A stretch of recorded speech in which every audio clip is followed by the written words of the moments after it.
नमस्कार, ANB news देख रहे हैं आप और मैं हूं आपके साथ हितेंद्र। अपने उत्तर प्रदेश में आप सभी का स्वागत है। वैश्विक महामारी कोरोना वायरस के संक्रमण काल में प्रदेश के हर नागरिक के बारे में चिंता करने वाले सीएम योगी आदित्यनाथ ने अधिकारियों को हर जगह पर पूर्ण अनुशासन के पालन करने का निर्देश दिया है। लोक भवन में टीम 11 के साथ कोविड-19 की समीक्षा के दौरान सीएम योगी आदित्यनाथ ने अनलॉक 1.0 के दौरान भी कहीं भी किसी प्रकार की लापरवाही न होने का निर्देश दिया है। सीएम योगी आदित्यनाथ ने कहा कि अनलॉक 1 का मतलब अनुशासन है। कोरोना से बचाव के लिए अनलॉक व्यवस्था के दौरान पूर्ण अनुशासन के साथ रहना आवश्यक है। उन्होंने कोविड-19 के संक्रमण की चेन को तोड़ने के लिए लगातार सतर्कता बरतने पर बल दिया है और मुख्यमंत्री ने लोक भवन में एक उच्च स्तरीय बैठक में अनलॉक व्यवस्था की समीक्षा की है और उन्होंने कहा है कि कोविड और नॉन कोविड अस्पतालों की व्यवस्था को चुस्त दुरुस्त किया जाए।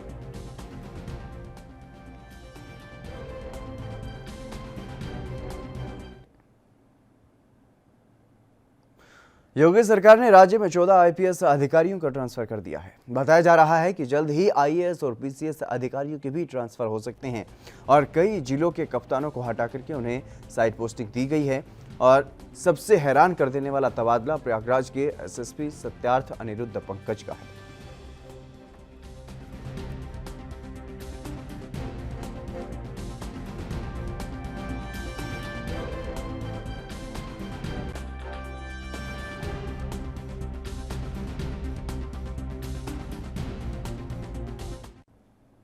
प्रधानमंत्री नरेंद्र मोदी संबोधित कर रहे हैं, क्या कुछ कह रहे हैं आपको सुनवाते हैं। आज की चर्चा के निकले पॉइंट्स, आपके सुझाव देश को आगे की रणनीति मदद करेंगे। साथियों, किसी भी संकट से निपटने के लिए टाइमिंग का बहुत महत्व होता है। सही समय पर लिए गए फैसलों ने देश में कोरोना संक्रमण को नियंत्रित करने में बहुत मदद की है। प्रधानमंत्री नरेंद्र मोदी का संबोधन आप सुन रहे थे। कोविड-19 के बारे में वो जानकारी दे रहे थे। रुक करते हैं अगले खबर की ओर। यूपी सरकार ने राज्य में 14 आईपीएस अधिकारियों का तबादला कर दिया है। इस पर अब तमाम प्रतिक्रियाएं भी सामने आ रही हैं और इसी पर समाजवादी पार्टी के नेता सुनील यादव ने क्या कुछ कहा है, आपको सुनवाते हैं। योगी सरकार बात पारदर्शिता की करती है, लेकिन हकीकत में वो है भ्रष्टाचारियों की हिमायती।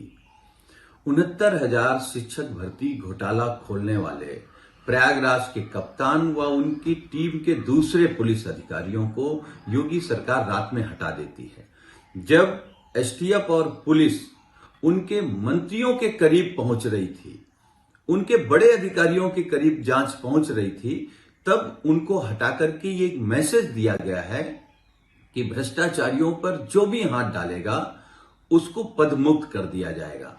तो ये तो साफ है कि मुंह में राम बगल में छुरी वाली हकीकत पर योगी सरकार चल रही है। जो भी उनके भ्रष्टाचार के खिलाफ बोलेगा या उनके भ्रष्टाचार को उजागर करेगा, उसके खिलाफ या एफआईआर हो जाएगी या वो पदमुक्त हो जाएगा। प्रधानमंत्री नरेंद्र मोदी देश को संबोधित कर रहे हैं, आपको सुनवाते हैं। रोड, एयर, सी सारे मार्ग करीब करीब अब खुल चुके हैं, लेकिन इसके बावजूद हमारी इतनी जनसंख्या होने के बावजूद भारत में कोरोना संक्रमण उस जैसा विनाशकारी प्रभाव नहीं दिखा पाया जो दुनिया के और देशों में कोरोना ने आफत पैदा की है। दुनिया के बड़े बड़े एक्सपर्ट्स, हेल्थ के जानकार लॉकडाउन और भारत के लोगों द्वारा दिखाए गए अनुशासन की आज भारी चर्चा हो रही है। आज भारत में रिकवरी रेट 50% से ऊपर चला गया है। आज भारत दुनिया के उन देशों में अग्रणी है जहां कोरोना संक्रमित मरीजों का जीवन बच रहा है। कोरोना से किसी की भी मृत्यु दुखद है।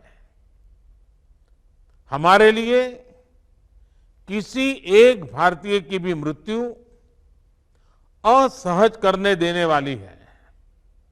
लेकिन ये भी सच है कि आज भारत दुनिया के उन देशों में है जहां कोरोना की वजह से सबसे कम मृत्यु हो रही है। अब अनेक राज्यों के अनुभव आज आत्मविश्वास जगाते हैं कि भारत कोरोना के इस संकट में अपने नुकसान को सीमित करते हुए आगे बढ़ सकता है, अपनी अर्थव्यवस्था को तेजी से संभाल सकता है।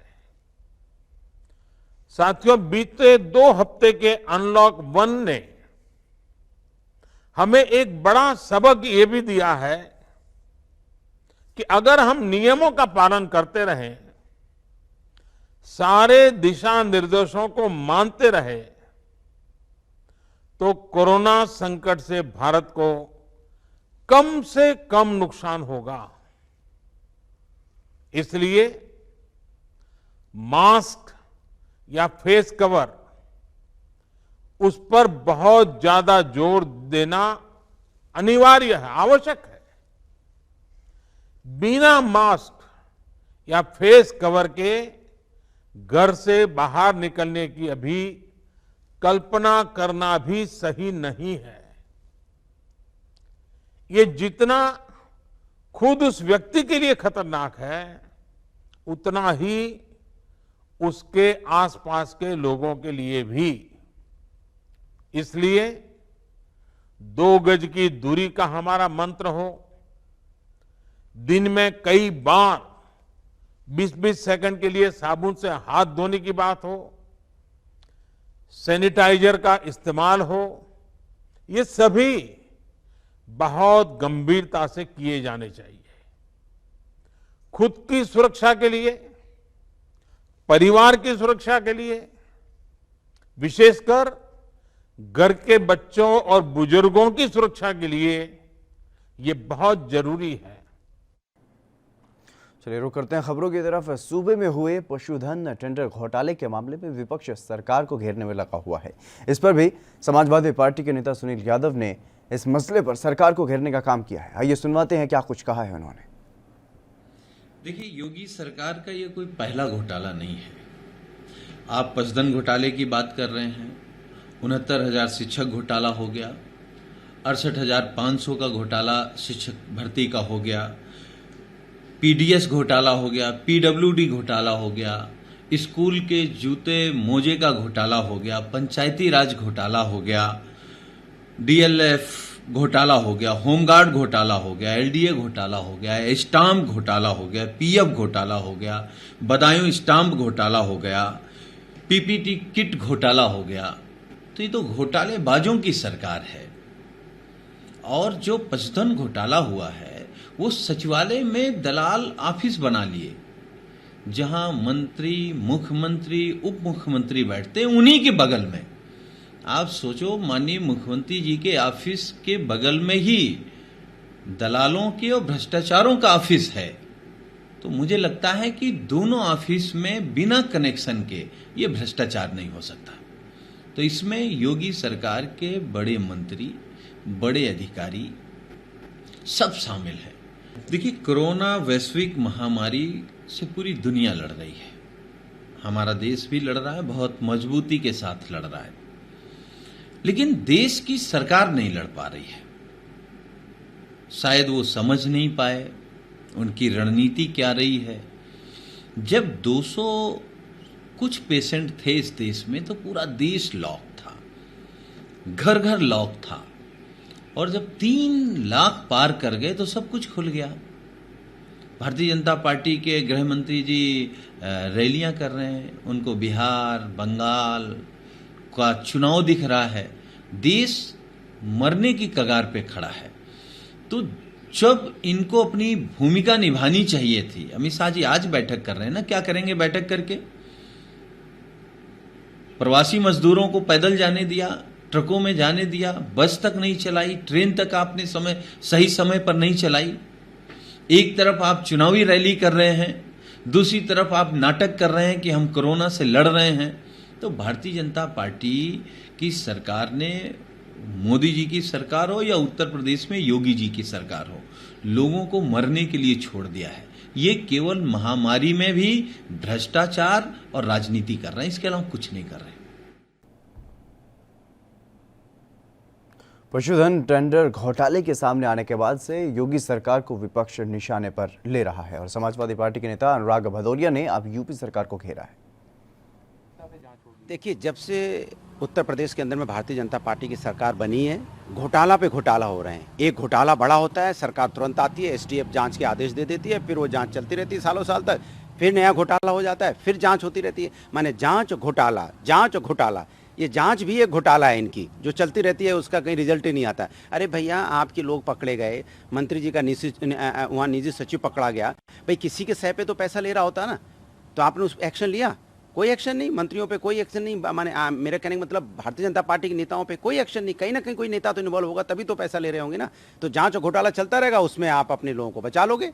यही है भारतीय जनता पार्टी का फार्मूला। सर, आज जो डेटा दिया है उसमें उन्होंने कहा है कि 57,12,975 श्रमिकों को अब तक मनरेगा में उत्तर प्रदेश में काम मिल चुका है, जो कि 18% पूरे उत्तर प्रदेश की जनसंख्या का है। मैं तो ये बोलना चाहता हूँ उत्तर प्रदेश की सरकार से कि आंकड़े की कालाबाजी बंद होनी चाहिए और डाटा की बात ना करके आटा की बात होनी चाहिए कि धरातल पे हो क्या रहा है। धरातल पे सच्चाई ये है कि जो बेरोजगार है वो भूखा मर रहा है, पूरा परिवार का परिवार आत्महत्याएं कर रहे हैं, किसान भूखा मर रहा है, उसके 2 वक्त का खाना नहीं हो रहा, वो भी आत्महत्या कर रहा है। लगातार उत्तर प्रदेश के अंदर में आत्महत्याएं बढ़ती जा रही हैं और सरकार अपने आंकड़ों का दावा कर रही है। इससे बड़ी बात क्या हो सकती है कि उत्तर प्रदेश के अंदर में लोग बेहाल और परेशान हैं, आत्महत्या करने पे मजबूर हैं।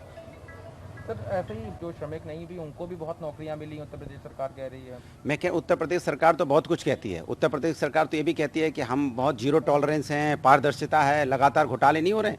69,000 श्रमिक अभी जो टीचरों की भर्ती घोटाले नहीं हुए। 150 में 147 नंबर मिल रहे हैं, 145 नंबर मिल रहे हैं, और पूछा जाता है तो उसको देश के राष्ट्रपति का नाम नहीं पता। ये भी तो घोटाले ही है ना। उत्तर प्रदेश के अंदर में लगातार घोटालों पे घोटाला हो रहा है। उत्तर प्रदेश जो कह रही है सरकार, वो हो नहीं रहा है, जो हो रहा है वो कह नहीं रही है। इसलिए मैं कहता हूँ उत्तर प्रदेश की सरकार का पता ही नहीं चल रहा है कि उत्तर प्रदेश सरकार कर क्या रही है। यूपी सरकार में पशुधन टेंडर घोटाले और कोरोना टेस्टिंग पर बोलते हुए कांग्रेस नेता प्रमोद तिवारी ने क्या कुछ कहा है, आपको सुनवाते हैं। आज 1% भी तो टेस्ट नहीं हो रहा है कोरोना का पूरे देश में। काश कोरोना का टेस्ट ज्यादा से ज्यादा हो तो हमें पता लग सके कौन संक्रमित है, और अगर पता लग जाए तो उसका इलाज हो सके। अब इलाज के पहले जब तक उसका टेस्ट होता है तब तक वो फैला चुका होता है। तो सबसे बड़ी बात टेस्टिंग है, उसको बढ़ाना चाहिए। पर मुझे बहुत दुख के साथ कहना पड़ रहा है कि बहुत देर कर दिया आते आते। अमित शाह जी, गृह मंत्री भारत सरकार माननीय, और प्रधानमंत्री जी, ये काम तो आपको 2 महीने पहले, 3 महीने पहले शुरू कर देना चाहिए। दिल्ली हो या कोई प्रदेश हो, है तो भारत का हिस्सा। अगर वहाँ कोरोना बढ़ता है तो भारतवासी ही तो उसके जद में आते हैं। पर देर आए दुरुस्त आए, आइए और आइए मिलजुल कर हम कोरोना से लड़ें। चुनाव बाद में होता रहेगा, राजनीतिक मुद्दे बाद में हम तय करते रहेंगे, पर कोरोना से लड़ें, देश को बचाएं, मानवता को बचाएं, मानव जात का कल्याण करें।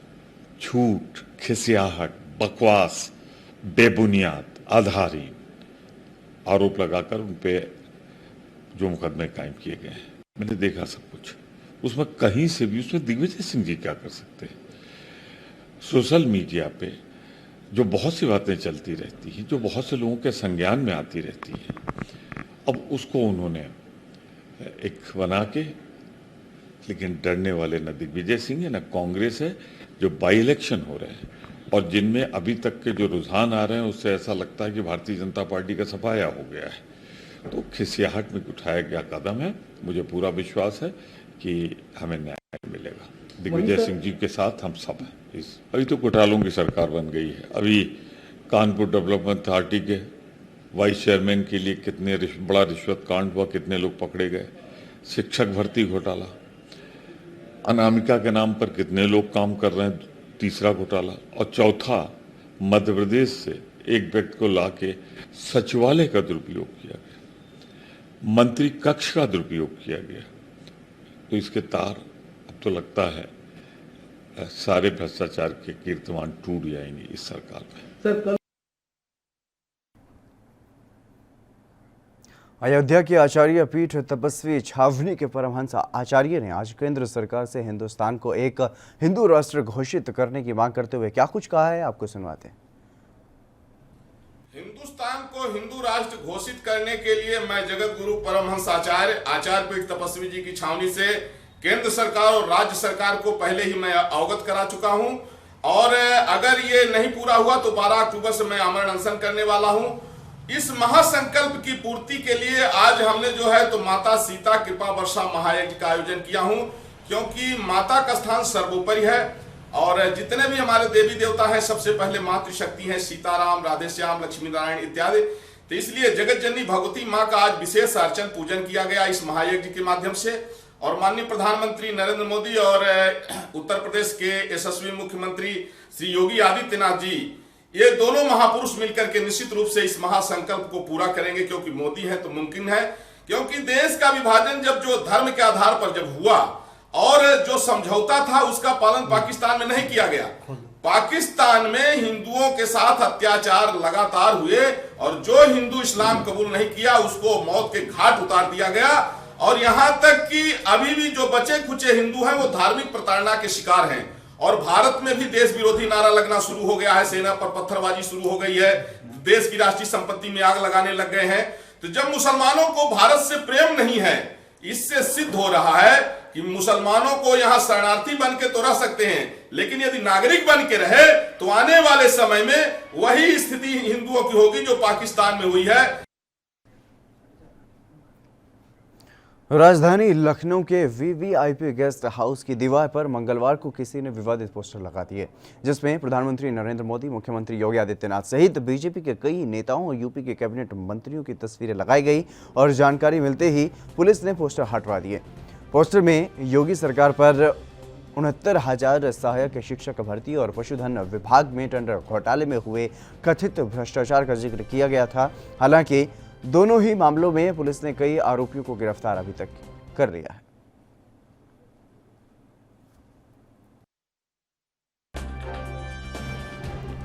वीवीआईपी गेस्ट हाउस की दीवार की ये तस्वीर आप देख सकते हैं, जहां पर पोस्टर लगाए गए थे और ये विवादित पोस्टर पुलिस ने हालांकि हटवा दिए हैं। इसमें आप देख सकते हैं किस तरीके से आरोप लगाए गए हैं योगी सरकार पर, मोदी सरकार पर, और जिस तरीके से जो घोटाले सामने आए हैं यूपी सरकार में और उस पर कार्रवाई भी की जा रही है पुलिस की तरफ से, उसी को लेकर के ये पोस्टर यहाँ पर लगाया गया और इन विवादित पोस्टरों को यहाँ से हटवा दिया गया है। पुलिस ने ये कार्रवाई की है और इन विवादित पोस्टरों को यहाँ से हटवा दिया गया है।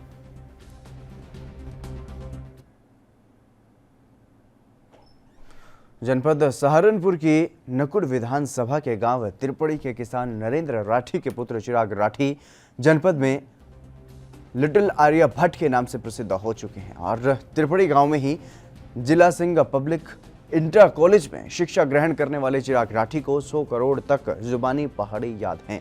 यही नहीं, वो बड़ी से बड़ी संख्याओं का जोड़ घटाव, गुना भाग, वर्गमूल, घन बिना किसी कागज पेंसिल की सहायता से बड़ी आसानी से कर सकते हैं और छात्र की विलक्षण प्रतिभा को देखकर हर कोई दंग रह जाता है। और चिराग राठी ने कक्षा 10 की परीक्षा दी है और परिणाम अभी घोषित नहीं हुआ है। चिराग राठी का सपना बड़े होकर के इंजीनियर बनने का है, लेकिन उनके पिताजी एक छोटे से किसान हैं और घर की माली हालत भी ठीक नहीं है। ऐसे में चिराग राठी का इंजीनियर बनने का सपना कैसे पूरा होगा, ये तो भविष्य के गर्भ में ही है।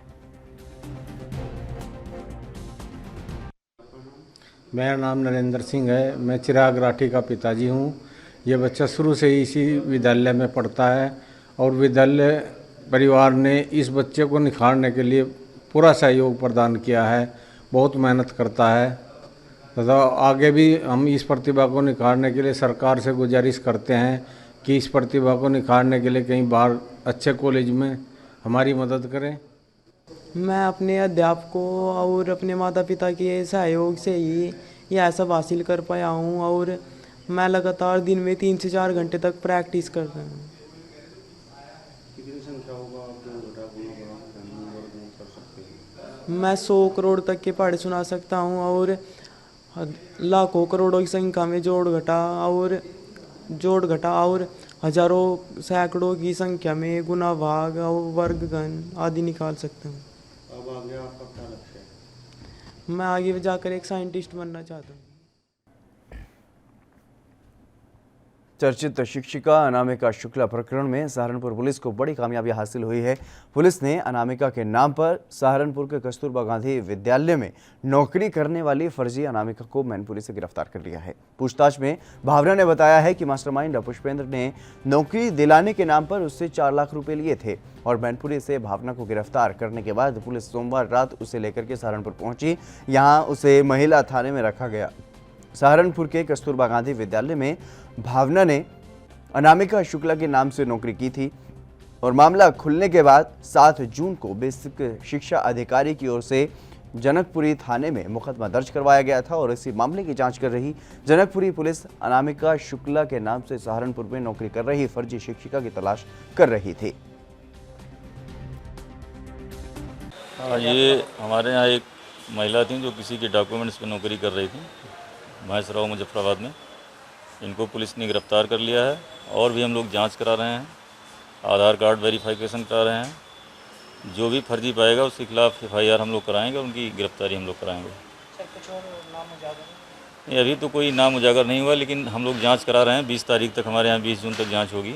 20 जून के बाद जो भी अनुपस्थित पाया जाता है, जो पत्र जारी करने पर उपस्थित नहीं होता है, उसको अंतिम चेतावनी देते हुए उसकी संविदा भी समाप्त की जाएगी और उसके खिलाफ कार्रवाई भी की जाएगी। कहाँ से इसको क्या गिरफ्तार, कहाँ जॉब कर रही थी? ये मुजफ्फराबाद के भैंसराव कस्तूरबा गांधी आवासीय बालिका विद्यालय में जॉब कर रही थी। ये मैनपुरी से गिरफ्तार हुई हैं।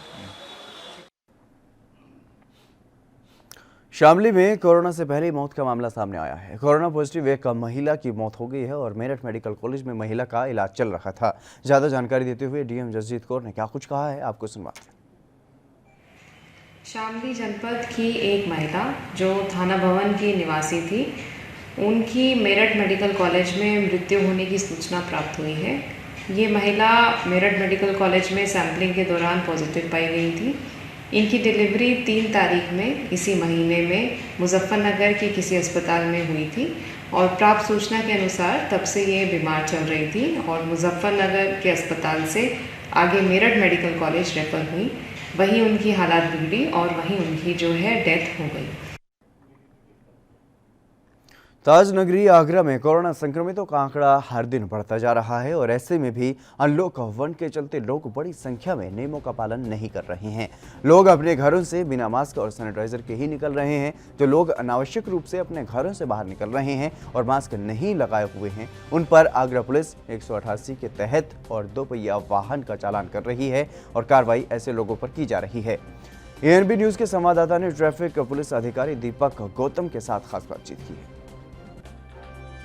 ताजनगरी आगरा में लगातार कोरोना संक्रमितों के जो आंकड़े प्रतिदिन बढ़ते जा रहे हैं। अब अनलॉक 1 होने के बाद में अब लोग जो है आगरा शहर में बिना वजह निकल रहे हैं। आप देख सकते हैं मेरे ठीक पीछे बिना मास्क लगाए और जो लोग निकल रहे हैं उन पर आगरा प्रशासन अब पूरी तरह से कड़ी कार्रवाई कर रहा है। जो लोग मास्क और सैनिटाइजर अपने साथ नहीं लेके चल रहे हैं, उन पर जो 2 पहिया वाहन चालक है उनको रोक कर जो है उनका चालान किया जा रहा है। इसके साथ ही साथ 188 की भी आगरा पुलिस के द्वारा की जा रही है। इस वक्त हम मौजूद हैं आगरा के वाटर वर्क्स चौराहे पर और हमारे साथ में ट्रैफिक पुलिसकर्मी यहाँ मौजूद हैं, तो उनसे हम जानेंगे कि जो लोग जो है अपने घरों से जो है बिना मास्क लगाए और सैनिटाइजर का जो लोग प्रयोग नहीं कर रहे हैं और अनलॉक 1 का जो है पूरी तरह से पालन नहीं कर रहे हैं, तो उन पर किस तरह की कार्रवाई की जा रही है। क्या नाम है आपका?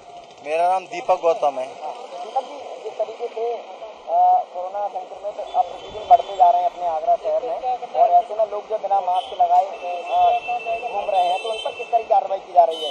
उनके चालान किए जा रहे हैं, गाड़ी बंद की जा रही है, उनको रोका जा रहा है और गाड़ी सीज की जा रही है। और जो लोग उन पर मास्क नहीं है, सैनिटाइजर नहीं है, तो ऐसे में कोई विभागीय 188 की कार्रवाई भी की? हाँ, उसका चालान कर रहे हैं, उनका चालान कर रहे हैं, गाड़ी बंद कर रहे हैं। उसके बावजूद भी बड़ी संख्या में देखा जा रहा है लोग जो है निकल रहे हैं, लोग घरों से जो है। हाँ, ये लॉकडाउन का पालन नहीं कर रहे हैं, इनको रोका माना जाए कि जो लोग जो है बिना वजह घरों से निकल रहे हैं, तो इसका एक बड़ा कारण ये भी है कि लोग पूरी तरह से अनलॉक का जो पालन नहीं कर रहे हैं। हाँ, ये लॉकडाउन का पालन नहीं कर रहे हैं और बिना मास्क के गाड़ी चला रहे हैं, बिना हेलमेट के गाड़ी चला रहे हैं, उनका हम चालान कर रहे हैं, गाड़ी बंद कर रहे हैं और जुर्माना भी कर रहे हैं। तो यही है बस। लगभग कितने चालान किए जाते हैं सुबह से लेकर शाम तक? सुबह से शाम तक 40-50 चालान हो जाते हैं। तो हमारे साथ में अभी ट्रैफिक पुलिस कर्मी मौजूद थे, उनका साफ कहना है कि लोग जो है इतनी विभाग की तरफ से कार्रवाई की जा रही है, लोगों के चालान किए जा रहे हैं, वाहन के चालान किए जा रहे हैं, जो लोग मास्क नहीं लगाए हुए हैं उनके भी चालान किए जा रहे हैं। उसके बावजूद भी लोग जो है पूरी तरह से आगरा शहर में अनलॉक का पूरी तरह से पालन नहीं कर रहे हैं। और उसका जीता जागता जो उदाहरण है वो आगरा शहर में जो प्रतिदिन जो कोरोना संक्रमित जो लोग हैं, जो आंकड़े बढ़ते जा रहे हैं, उसका कहीं ना कहीं ये सबसे बड़ा कारण है। आगरा से कैमरा पर्सन अर्जुन सिंह के साथ पुष्पेंद्र शर्मा, एएनबी न्यूज आगरा। जालौन में बीजेपी जिला अध्यक्ष के द्वारा ओवरलोड ट्रकों पर कार्रवाई किए जाने की खबर मिली है। बताया जा रहा है कि लगातार ओवरलोड ट्रकों की खबरें प्रकाशित होने के बाद बीजेपी के जिला अध्यक्ष एक्शन मोड में आए और पार्टी के कार्यकर्ताओं के साथ दर्जनों ट्रकों को उन्होंने पकड़ा। इसके बाद सूचना मिलने पर स्थानीय पुलिस भी मौके पर पहुंच गई और ओवरलोड ट्रकों की धड़ल्ले से हो रही आवाजाही पर पुलिस की भूमिका भी संदेह के घेरे में है। जालौन पुलिस पर बालू माफियाओं से सांठगांठ के आरोप लग रहे हैं। हालांकि बीजेपी जिलाध्यक्ष रामेंद्र सेंगर की इस कार्रवाई से जिले में खलबली मच गई है।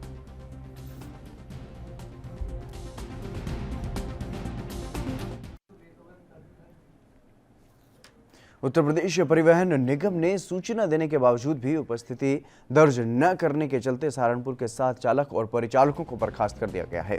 पूरा मामला सहारनपुर उत्तर प्रदेश परिवहन निगम का है, जहां पर लॉकडाउन से पहले ही 7 चालक और परिचालक अनुपस्थित चल रहे थे, जिसके चलते उत्तर प्रदेश परिवहन निगम द्वारा उनको कई बार नोटिस, व्हाट्सएप ग्रुप और फोन के माध्यमों से सूचना दी गई, लेकिन उसके बाद भी इन लोगों ने अपनी उपस्थिति दर्ज नहीं कराई और नोटिस का जवाब भी नहीं दिया, जिसके चलते उत्तर प्रदेश परिवहन निगम द्वारा आज इन लोगों को बर्खास्त कर दिया गया।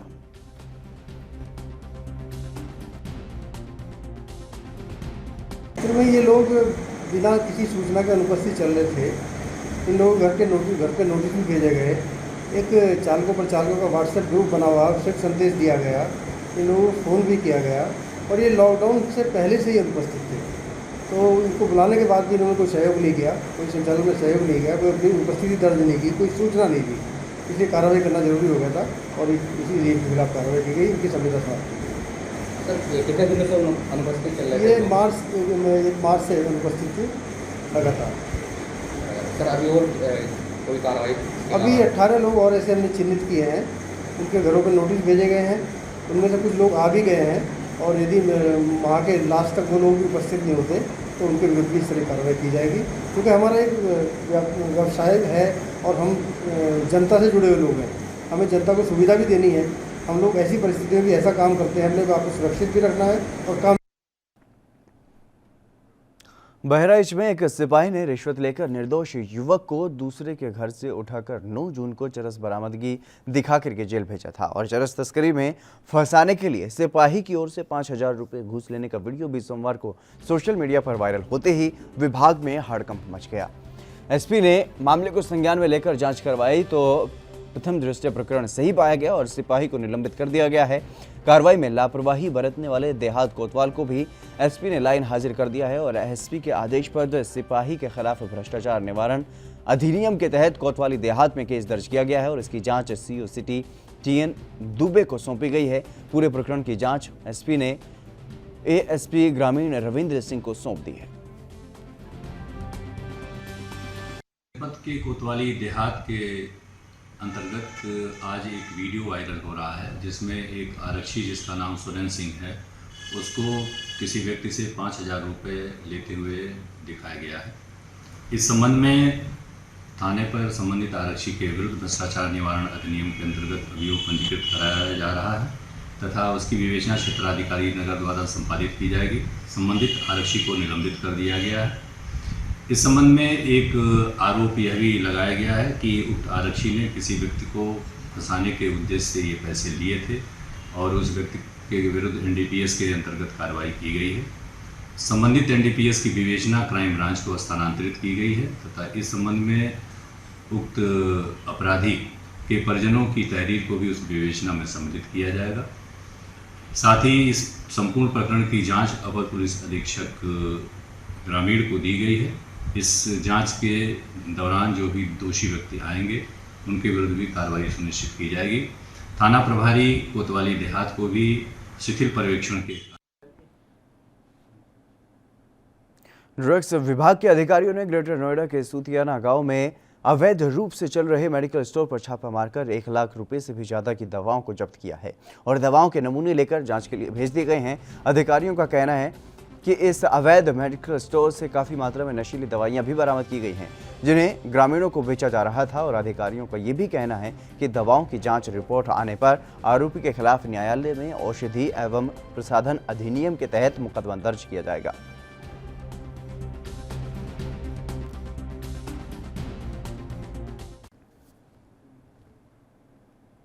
एटा के सकीट रोड स्थित गांव कवार पर हजारों ताड़ी के पेड़ हैं वहां पर, और जहां ताड़ी पीने के लिए सुबह से ही लोगों की भीड़ लग जाती है और नशीली गोली मिली हुई ताड़ी को पीकर के कोई रास्ते पर गिरता है तो किसी का एक्सीडेंट हो जाता है। इस बात की शिकायत क्षेत्राधिकारी सकीट देवानंद के पास की गई और मौके पर पहुंचे क्षेत्राधिकारी सकीट ने बताया कि ताड़ी बेचने वाले और पीने वाले तो भाग गए, लेकिन नशीली दवा मिली हुई ताड़ी को सीओ सकीट ने नष्ट करवा दिया। एटा के सकीट थाना क्षेत्र में काफ़ी दिनों से सूचना मिल रही थी कि ताड़ी में जो है नशीली दवा मिलाकर जो है इसका सेवन कराया जा रहा है और बेचा जा रहा है गलत तरीके से। इस सूचना पे आज है और यहाँ हल्का इंचार्ज उपस्थित हुए और यहाँ पर देखा तो लोग तो यहाँ से भाग गए हैं, लेकिन ऐसी ताड़ियों को जो है जो एकत्रित थी उसको नष्ट कराया गया है और आगे भी इस तरह का सतत अभियान जारी रहेगा ताकि जो है इस तरह के नशीली दवाओं का सेवन से किसी प्रकार का जो है यहाँ हानि न हो। बलिया जनपद की रसडा पुलिस को बड़ी सफलता हाथ लगी है। अवैध शराब जो कि हरियाणा से बलिया के रास्ते तस्करी के लिए बिहार ले जाई जा रही थी, उसे रसडा पुलिस ने धर दबोचा और एक ट्रक में 980 पेटी में 49,000 अवैध शराब की बोतलों के साथ 3 अभियुक्तों को गिरफ्तार किया गया है। शराब की कीमत करीब 40 लाख रुपए बताई जा रही है। कल 7:30 बजे रसड़ा पुलिस द्वारा सड़ौली पुलिया के पास चेकिंग की जा रही थी। एक हरियाणा नंबर की ट्रक आई, उसको रोका गया, उसको चेक किया गया तो उसमें 2 ब्रांड की कुल 980 पेटी अवैध शराब बरामद हुई। उसमें 3 व्यक्तियों को गिरफ्तार किया गया। अभियोग पंजीकृत कर विधिक कार्यवाही की जा रही है तथा अन्य भी साक्ष्य उसमें एकत्र किए जा रहे हैं, जानकारी की जा रही है। चलिए, अपना उत्तर प्रदेश में फिलहाल बस इतना ही। आप बने रहिए ANB न्यूज़ के साथ।